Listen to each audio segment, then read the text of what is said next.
Hey Glam fam, welcome back. Today we going back. We're watching a very iconic relationship timeline. We're gonna watch the timeline of Kim and Nene's friendship. They are the most perfect definition of frenemies that I have ever known. Oh yeah, let's just go ahead and get into it. At its core, The Real Housewives is about relationships between women, and one of my favorites across the entire series is that between Nene Leakes and Kim Zolciak on The Real Housewives of Atlanta. Their textbook love-hate, constantly falling out and making up, being best friends, then mortal enemies, all in the span of a season. The chemistry between the two is insane, and they bring out both the best and the worst in each other. So in this video, I want to track their friendship, chart the highs and the lows, and assess what was really going on. So when the show started off, it seemed like they were thick as thieves. Nene, who very quickly emerged as the star of the show, was a true housewife, being a stay-at-home mom raising two boys with her real estate agent husband, Greg. Kim is living a different lifestyle, being a mother like Nene, but also a proud sugar baby of sorts. She has an off-camera boyfriend who is allegedly famous and married, so he goes by Big Papa. There's a bit of an age difference between Nene and Kim, with Kim famously and totally being only 29 years old in the first season.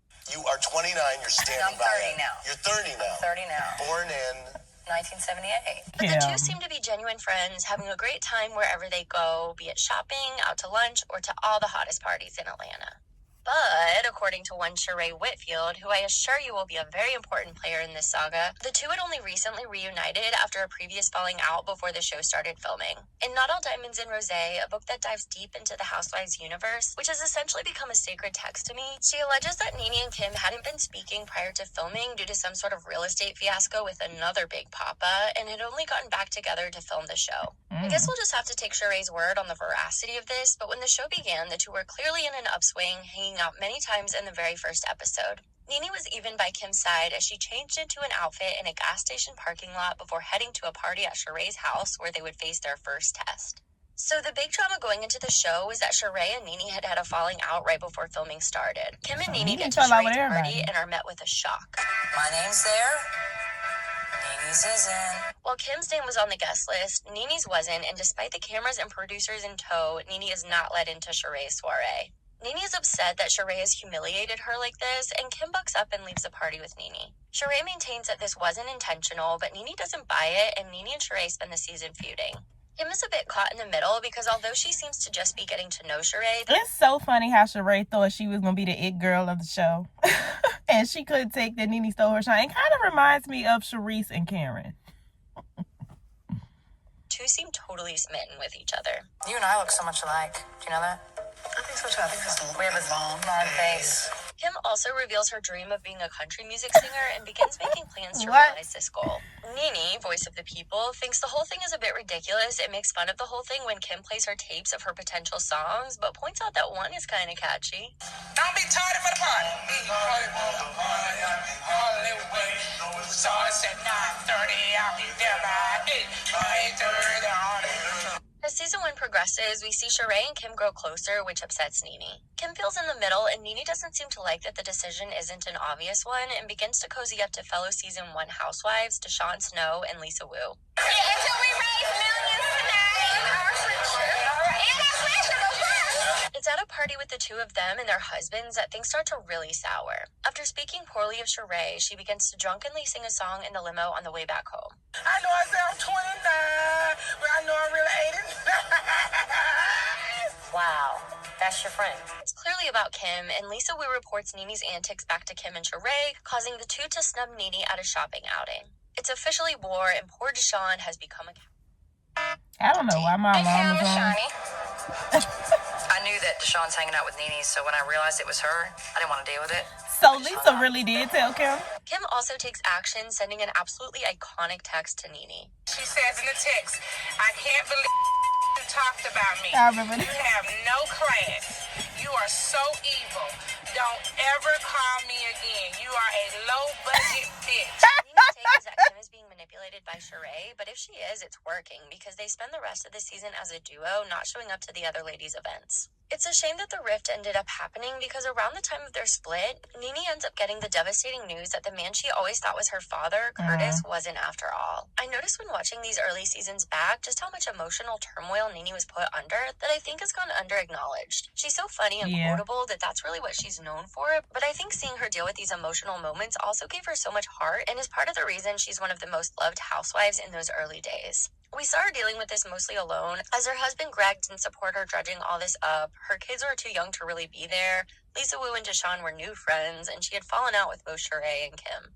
Kim also feels like even though Nene is really funny, a lot of the jokes come at others, specifically Kim's, expense. It's one of the things that makes Nene such an iconic housewife. She can always be counted on for a hilarious reaction to whatever's going on around her. And poor little Kim, wig squeezing her brain. But I can see this being a challenge of being her friend. You've got to have relatively thick skin and an ability to laugh at yourself if you want to be around her. They finally spend time together in the finale dinner, and Greg makes a touching speech. You guys know who you were before this. You know what your relationships were. You know what your friendships were. Why are you going to lose them? Nene says she wishes Kim had just come to her when she was hearing all this gossip, rather than assuming the worst and icing her out. Kim agrees that she should have handled it better, and they agree to get a glass of wine to talk things out soon. Seeming to end back on track until the finale card tells us that this never happened and they filmed the season 1 reunion. Apparently the reunion wasn't a given to be filmed, but Nene personally called Andy Cohen and said she had a lot to confront Kim on, and the thing was greenlit and iconic lines were uttered. Close your legs to married men. It's clear that the two had not reconciled, and they go into season 2 absolutely. So she asked for a reunion just to get on Kim. In this, as nearly every cast member turned on Kim in the downtime between the filming of season 1 and 2. Kim had been gossiping about all her castmates, saying Nene's husband Greg was broke and that Lisa Wu had a rap sheet. Even Sheree is mad at her. The central complaint seems to be that Kim is a liar, but Nene wants to bury the hatchet, so the two get drinks together, talk everything out, and decide to be friends again because they have so much fun together. Nene seems to be on a friend redemption tour, as she also decides to make up with Sheree. When the three of them grab dinner, Nene and Sheree decide to confront Kim on her lies. Kim comes prepared, but things still go left, and when Kim storms out, Nene and Sheree chase after her, and the fight spills onto the streets where Lindsay Lohan's daddy is waiting. Hey, Mr. Lindsay Lohan, Daddy, you hold on 1 second. Sheree fires a warning shot. I felt the need to tug on her wig. I did not try to pull it She off. just shifted I it did a not little. want to pull it off. I just wanted to shift it a little bit. Which is a step too far for Kim. She says Nene has some splaining to do. Things are not great, and Kim is officially on an island. The other women are open about their disdain for her. Thankfully, there's a new housewife for Kim to terrorize, Miss Candy Burris. Kim and her hit it off, as they have so much in common. Well, she ain't got They're no both friends. horses and are both in the music industry. To varying degrees. Nene reluctantly agrees to help Kim on her quest to be a one-hit wonder. Initially, the plan is for Kim and Nene to do Tardy for the Party together, but when Kim finally records the song, it's an oddly emotional moment, and she decides she just wants it to be her thing. Through my extensive Nene and Kim research, a lot of people seem to think that this was the breaking point in their relationship. It certainly does cause tension. Nene thinks it won't be a success without her. And she was wrong about that. Personality, everything that has to do with me. I think that more people would buy the song if I was on the song. Obviously, she was wrong, as Tardy for the Party is one of the most iconic songs in the Bravo discography, though not my personal favorite. But can you guys imagine how much more incredible it would have been if Nene would have been on She it? could have added Nene to also it. talks about feeling like she was the one who sort of discovered this song, She did. and this wouldn't exist without her seal of That's approval. fair. I was at Kim's house. I liked Tardy for the Party. Kim clearly did not like Tardy for the Party. But still, the song ended up being very successful, and while I don't think it was the song that broke them up per se, we do start to see a pattern where Nene doesn't seem to want her cast members to have the same cool outside of Housewives opportunities that she has. This will become more evident in later seasons, but I think this is where we first start to see it happening. Nene and Kim make up after the wig shifting moment, but there's still some tension, such as when Nene does an impression of Kim at her wig party that Kim feels goes on a little too long. It was really funny at first. Big Papa, I saw a bracelet I like. Papa, thank you. And then she just carried on and carried on and carried on. I can't stand you, Papa. Things reach a blow in some off-camera altercation in the Target parking lot at Atlantic Station. We don't know exactly Will what she happened choke as him? it wasn't filmed, but from what they've said, they were arguing in the car and some physical altercation broke out. Kim said it was one-sided and Nene tried to choke her, but Nene says Kim was physical with her too. They meet up to hash things out. Kim thinks Nene has a poor perception of her, while Nene feels underappreciated for forgiving her after saying Greg was broke and trying to get her back into the group. They don't reach any resolution and Nene storms out. Obviously, we don't know what truly happened, but I think it's worth considering that Nene did take accountability for her part in it, and Kim has often been accused of lying, even seemingly getting caught in one by Andy at that year's reunion. Nobody gets attacked and then makes out with a stranger. But I was very upset, actually, to be honest with you. Remember the tape? I think it was a kerfuffle on I both remember the ends, tape. and in a chaotic situation, it can be hard to remember exact details of what happened. Yeah. They spend the remainder of the season ignoring each other and talking behind each other's backs, but by the reunion, they seem to have moved past it and be back on better footing. I do believe it was during season 2 that we had the infamous moment where Nene was on Watch What Happens Live, and Kim calls in and they go at it live. Close your legs to married men, trash box. We'll call you later. Good night. I'm sorry, Nene. Bye, trash box. So this takes us to season 3, which has both their highest highs and lowest lows. They start out in a good place. Nene is shocked at the news that Kim has a new love interest. She has Kim over early on and goes all out wearing a gown and getting a chef for them. Nene opens up to Kim about the issues she's been having with Greg, and they seem really close. We see them getting chummy, going to parties together again, and Kim leaves with Nene when she gets in a massive blowout with Dwight. Ladies and gentlemen, I apologize for the drama that caused. This is not my nature, and I don't like to be pushed in a corner because I am a tiger and I will fight. We start Bye, to see a Dwight. bit of tension brewing with their capacity to be there for each other. Nene is really going through it this season with the dissolution of her marriage, including a humiliating interview Greg gave to a radio station and the arrest of her son. Kim, on the other hand, is more focused than she's ever been on her pop/country music career, performing with Candy and working on new music. And Nene was an intern this season, right?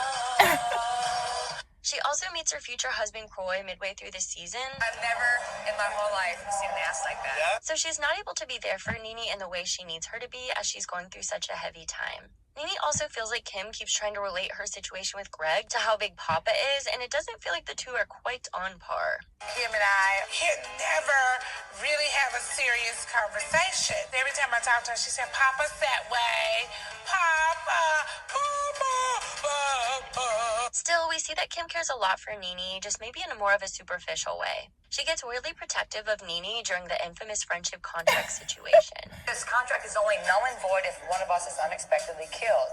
It weirded me out. Let's talk about being weirded out. Okay, Kim, I'm weirded out that you think you can sing. I'm weirded out that you wear a wig. She's also super eager to have Nene come on her bus tour with Candy, and lets it go at first when Nene bashes Kim in her interview with Jermaine Dupri. Is it easier This to was get bad. an artist in the music game when they're young, or can they wait till they get Kim's age? Things go left when Nene comes to watch Kim and Candy perform. Kim seems eager for Nene's approval and calls out to her while performing. This would be their last good moment. Other than Croy, another important figure has entered Kim's life, her assistant, Sweetie. Oh, Kim and Lord, Sweetie have been running Sweetie. wild on the tour, demanding What has constant Sweetie smoke been up breaks to? and being too high I need to energy for react to Andy, an Don update with Juan, her. and Derek J to take in the mornings. The three have also taken issue with the way Kim treats Sweetie.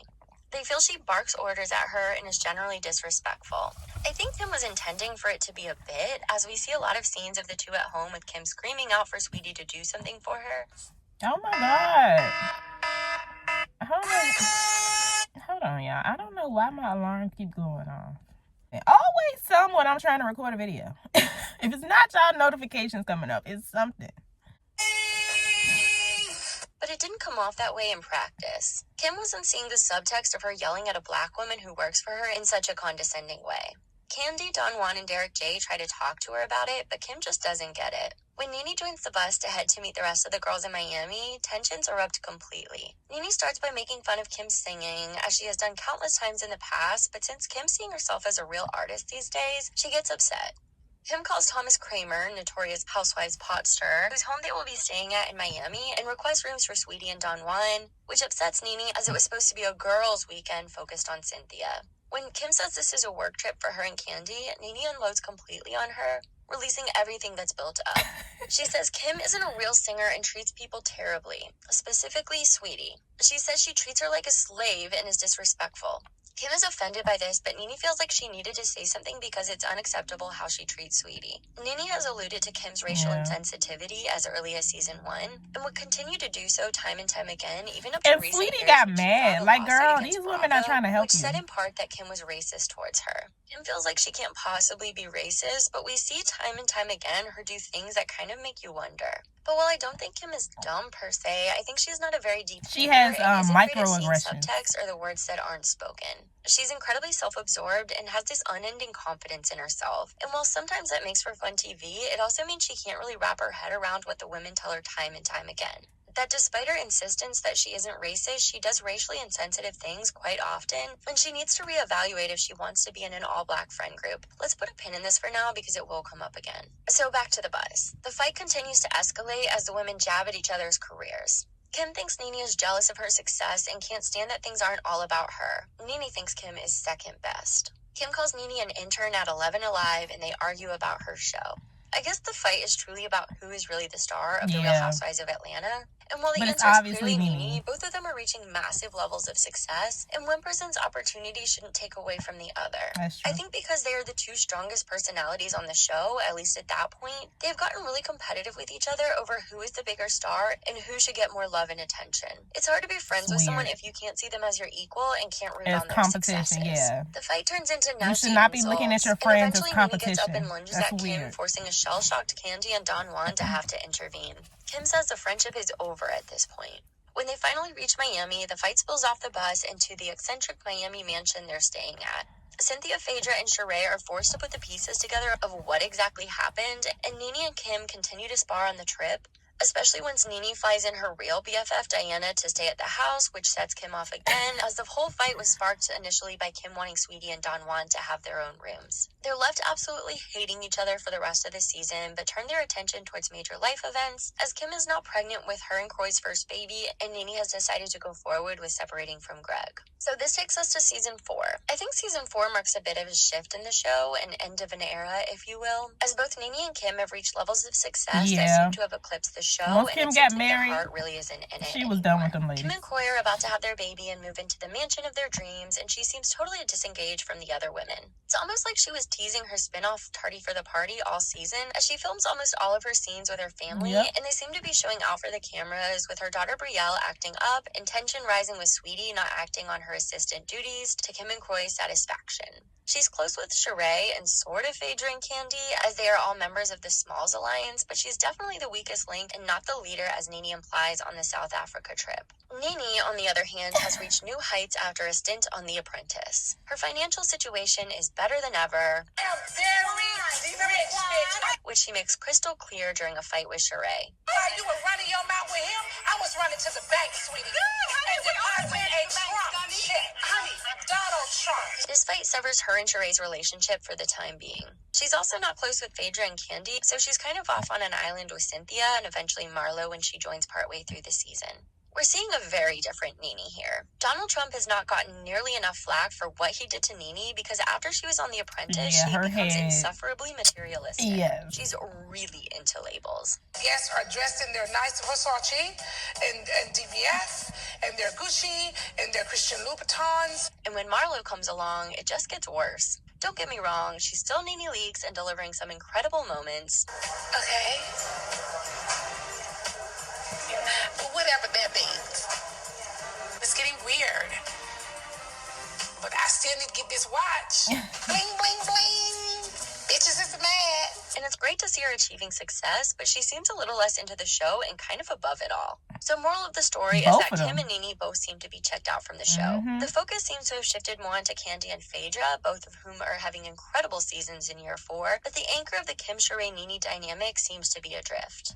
As far as the relationship between the two of them, it's essentially non-existent. We hardly see them in the same room, and even during the blue moons when that happens, they don't interact. It's in one of these moments that we see Nene gain an interest in Marlo, who she previously had some slight tension with over Charles Grant, as Marlo is making fun of Kim about Big Papa, which has now become a very sore subject now that she's all in on Kroy. It's Mama Joyce who finally gets them to speak to one another. You don't have to kiss her, just say hi. Nene. having to force them to greet the other at a group dinner. Nene said hi, Kim.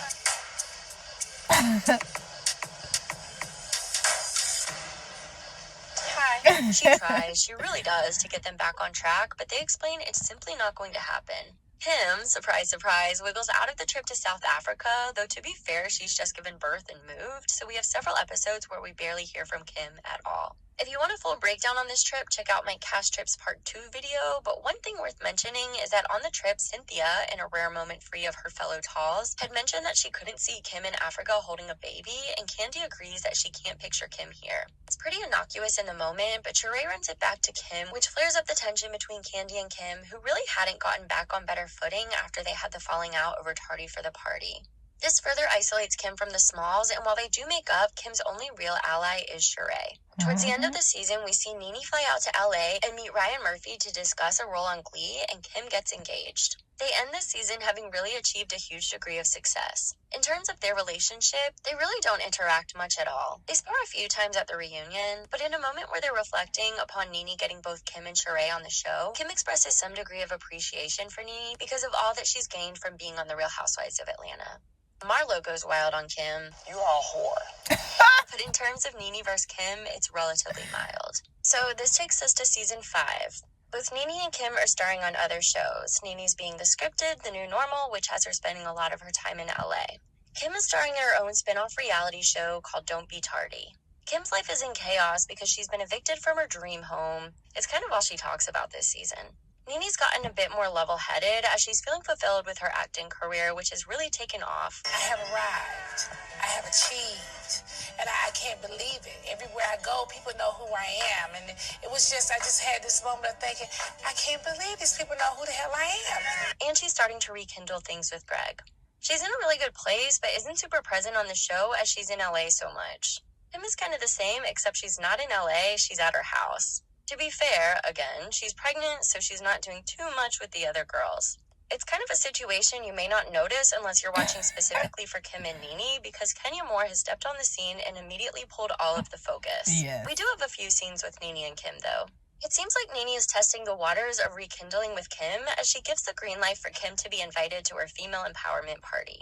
Kim does show up, and not even that late, but she gets aggravated because Nene has a wardrobe malfunction that delays the event. When Kim decides to leave, she runs into Nene, who wants her to stay for just a bit. Kim lies and says she's going to the bathroom, I think that's what TT means, and then dashes out, leaving Nene feeling miffed.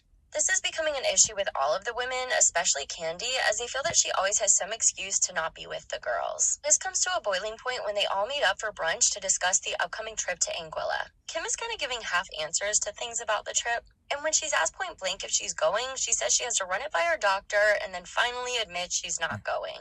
All of the women are upset by this, as they had specifically scheduled the event around Kim's pregnancy to ensure she could be there. They had all given up on opportunities to go on this specific date, and now Kim is backed out. To be fair, again, Kim is pregnant and is worried about traveling so late in her pregnancy, but apparently she had cleared it before the season even She should began have told filming. him. She says she thought the trip would be in the US, and I guess Anguilla isn't a super easy place to travel to, but it seems as if that should have been communicated before this trip was planned. The women have completely had it with Kim and air all of their grievances with her. I think a lot of this was about the show. They all had to show up and film and be friends with each other, And but she Kim gets a didn't. pass to keep getting airtime in the Exactly. paycheck while filming from home. This isn't season 1 of Orange County, where that was the premise. The whole idea is that they hang out with each other, and Kim really wasn't keeping up with her end of the bargain. I get that her life and priorities have changed. We sadly hadn't heard anything about her singing career in an awfully long time, but it's clear that the show just isn't a good fit for her anymore. Kim seems to see this as well and storms out of the restaurant to Croy, who has been waiting for her in the car the whole time. They have an altercation with the cameraman, and she quits on the spot in an explosive moment, never to be seen again until the reunion. Props to her for showing up. Most other women who have been in a similar situation haven't done so, and the reunion isn't great for her. It's mostly Well, she her had a versus show. Candy, I'm but pretty we sure actually get she a had really to sweet show up. moment between Nene and Kim as they reflect on their friendship. Nene says she doesn't see them being super close, but never say never. Kim says they have a level of respect for each other no matter what.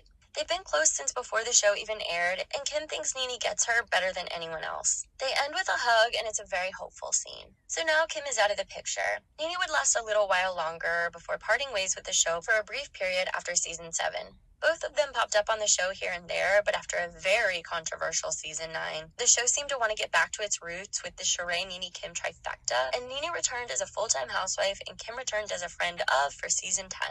Nene is brought back on by her bestie Cynthia, and Kim is brought back on by her bestie Sheree. Kim immediately starts stirring the pot, bringing up having seen Nene at the mall with someone other than Bryce, having parked in a handicapped spot. Kim's big debut is at Nene's Girls and Gays Never Forget All-White Party Seafood Soiree. Is that Kim Zolciak? Lisa Wu is also there, so we get a fun little OG moment. Nene seems excited that Kim is there and even laughs off the handicap spot comment. Oh, it wasn't Brent. I was with a handicapped person. It seems like things are in a good place before hell breaks loose when Kim randomly accuses Kenya of faking her marriage. Well, where is he? Worry about your husband. My husband's real, bitch. As real as your hair. The fight quickly escalates to some horrible accusations. Worry about your life and the daughter you pimp out for John Legend tickets. And Kim tries to get physical with Kenya before Croy, who I guess was once again waiting in the car outside, came in and pulled Kim away. Sheree, Kim, and Croy dash off to Portia's house, and she can't believe the whole ordeal either. That's a wrap after that. You don't mention someone's children, period, and your injured son and your whole daughter. Kim, Portia, and Sheree become a trio of sorts because at this point, everyone also hates Portia. We finally are about to get the scene we've been waiting for as Nene, Sheree, and Kim are scheduled to have dinner, but Nene is a no-show, so she wants to talk to That Kim would've been a without good Sheree scene. there. It's a major letdown, but Nene makes it up to us by hosting the incredible psychic Mbele in a clearing the elephants out of the room party. Nene's really delivering with the events this season.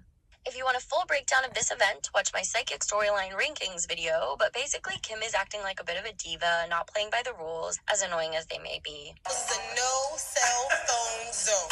What? No, that's not gonna work. I got 6 babies at home. Kim runs Mbele out of the room, and we finally get the long-awaited Nene and Kim sit down. Nene says something feels off, and they just can't get to a good place. Kim accuses Nene of being on drugs, and says her eyes look vacant. Nene denies this, and says they're not able to get beyond the surface level. She thinks Kim isn't supportive, which Kim denies. They end on a bad note and are worse off than they were initially. At this point, the ladies are planning a trip to Barcelona, but Kim says she won't go unless Croy can come. She says that she had a stroke after a flight from LA to Atlanta and is worried it'll happen again and wants Croy there just in case it does. It's a hard no from the other women, so Kim doesn't go. They're all super annoyed that she's pulling this again. It's not the 3rd time it's happened, if you're keeping score. They talked about it in the van on the trip, and Nene has a lot to say. She makes fun of all of Kim's alleged health issues with her special Nene flair. Cancer, stroke, thyroid, open heart surgery, and still living.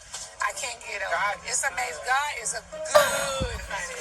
She's had it all. She need to have an electric stroller. Portia, bless her heart, calls Kim up and says she didn't know she was a cancer survivor, which tips Kim off that there's been some gossiping going on. Messy. Portia and Sheree spill everything, and an off-camera Kim is fired up. She texts the entire group blasting Nene. She says Nene needs to worry about the state of her home as her daughter took a video of cockroaches as well as a picture of her car in the handicap spot.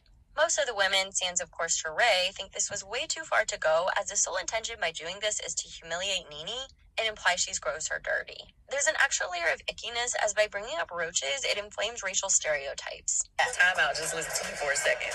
When you say, oh, that person got roaches, it's like you're saying their house is project style. As a black woman, it's like an insult. You know what I'm saying? Most of the women, except for Sheree, are kind of done with Kim at this point and think she owes Nene an apology. Nene is mad and fires back on social media, getting into it with Kim's daughter Brielle, calling the whole family racist and hashtagging the post KKK. She told her it came out her Kim says she was receiving vagina. death threats and had to hire security.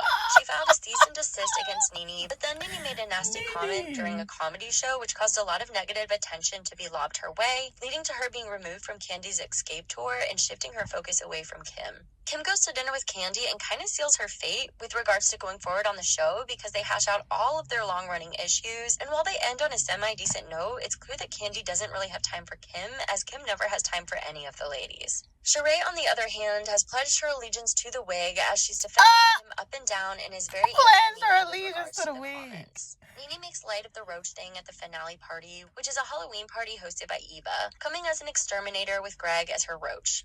Even Croy agrees it's kind of funny, but Kim is left fuming. She's also fallen out with Portia by this point, so her only remaining ally is once again Sheree. Going into the reunion, it's really bad for Kim. All of the ladies let her have it, including, of course, Nene. Where is your scooter? They both throw really low blows at each other. Yeah. She like Greg was married when she met him.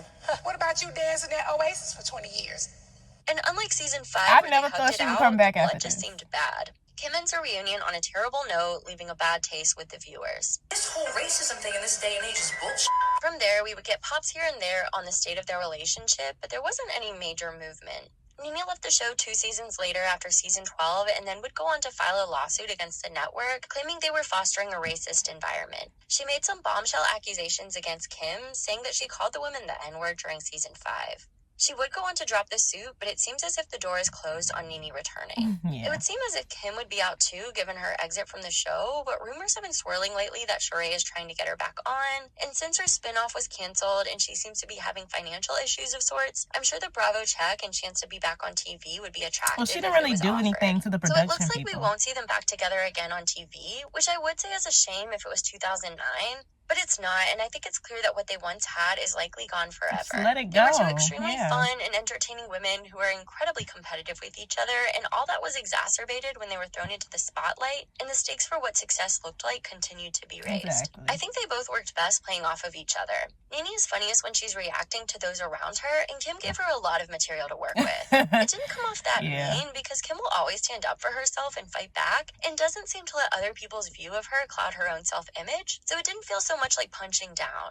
Nene also made Kim work for her check, and I think because Kim does care for Nene, she seemed more engaged when it came to her than when it came to the other ladies. The two of them, along with Sheree, really made those early years of the Real Housewives of Atlanta, but the success they garnered on the show is ultimately what led to their demise as Real Housewives. So those are my thoughts on Kim and Nene's relationship. Let me know in the comments. Well, yeah, that was a good video. The more you elevate, you're gonna lose some relationships. It gets lonely on your way to the top. So yeah, obviously their relationship is never gonna be the same. They're two completely different people. They're not even the same Kim and Nene from season 1. So the relationship is never gonna be the same. Like, we just gotta let that go. It was good while it lasted. It was funny while it lasted, but we gotta let that go. I feel like the first big argument they really had was the song. Because Nene obviously felt used. Like, she picked the song out. You said she was going to be involved with the song. And then she just kicked her off. Then, Nene made fun of her in the limo. And yeah, I feel like that was probably the start of everything. But yeah, y'all let me know what y'all thought about that in the comment section down below. Make sure you like and subscribe. Stay happy and healthy and all of that good stuff. And I will see y'all in my next video. Bye.